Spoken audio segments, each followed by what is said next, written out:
wobbity wobbity drop into my grave plot. I felt like that was a missed opportunity. The film didn't proceed, so I had to oblige.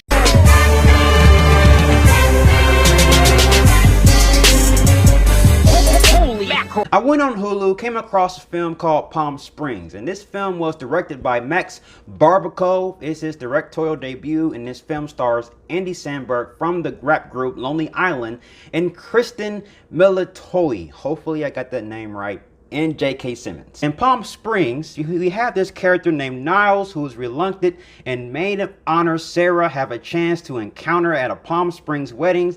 Then things get complicated as they must solve the mystery as they are stuck in a time loop. This movie right here is a rom-com, and after watching this movie tripped me because I would say that yes, this film was a comedy, it was a rom-com, and one of the main objectives is making me laugh. It doesn't really have to have a good story or a good plot. Only thing it needs to do is make sure that the romance is plausible, make sure that the script revolving around the jokes make me laugh. But then going into the movie, this film had a plot. I had no idea this film revolved around, time construction, because these characters get stuck at a time loop in Palm Springs. Every single day that they live, they relive the same day. And it's the same concept we've seen before. We've seen it in Happy Death Day, we've seen it in Groundhog Day, and also we've seen it in Age of Tomorrow. But the thing with this film, it revolutionized that concept, especially for a rom-com, which I haven't really seen before. I haven't really seen a rom-com revolving around time loops. The performances from Andy Samberg and Kristen Militoy worked. It totally worked in this film, and the romance was, I bought it. I'm gonna talk deeper into Andy Samberg's character. He's emotionally numb on most things. Maybe because his girlfriend's cheating on him. He's going through the motions. And then when he meets Kristen Milioti, that's when the chemistry between those two elevated this film. And the jokes revolving around that chemistry actually worked. Now, the jokes are not over the top funny.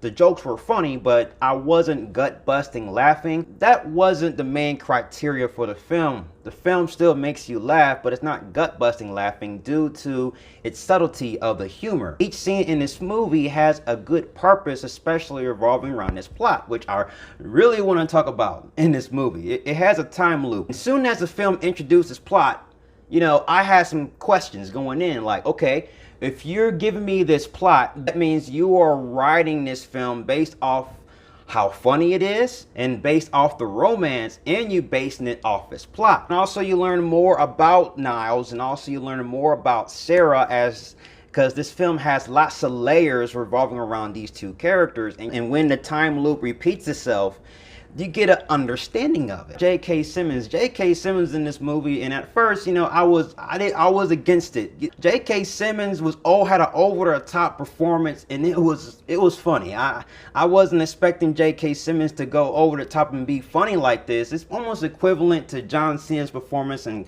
Blockers. J.K. Simmons was definitely a highlight in this film that I was laughing. Now, as for the thing, this film had some amazing visuals from the director, like some trippy effects. Like, this is the type of movie you should watch while high. And those of you who want to get to know me, yeah, I smoke weed. Like, tripping with my mind.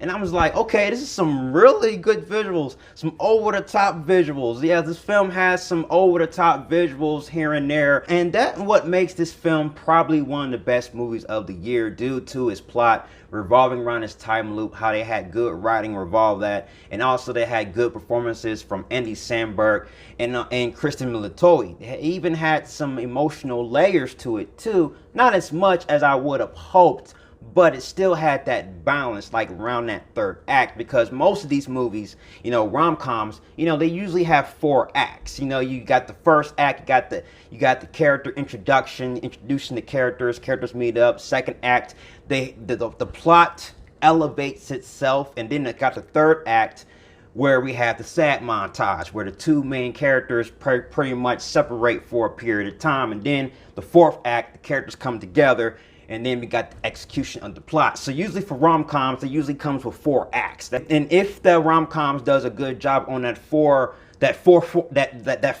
that formula, then it I feel like that the film is successful in my eyes, and that makes this one of the best movies of the year, because I have seen comedies, not as much, but I haven't laughed as hard as I did watching this movie, and that makes this movie a really good thing. I don't really have any cons in this movie whatsoever. I'm going to have to give Palm Springs a Batman-tastic. So that's my review of Palm Springs. And have you seen Palm Springs? What are your thoughts? Comment below and let's talk about it. And I'll see you guys in my next review. I'm going to catch up on all the reviews that I missed. I'm going to check out this horror film called Relic. It's polarizing. And I watched it the other day. I need to watch it a second time. So that's my next review. Stay tuned for that. And we got some reviews coming for you very soon. Stay tuned. You have been warned. I'll see you next time. Ciao.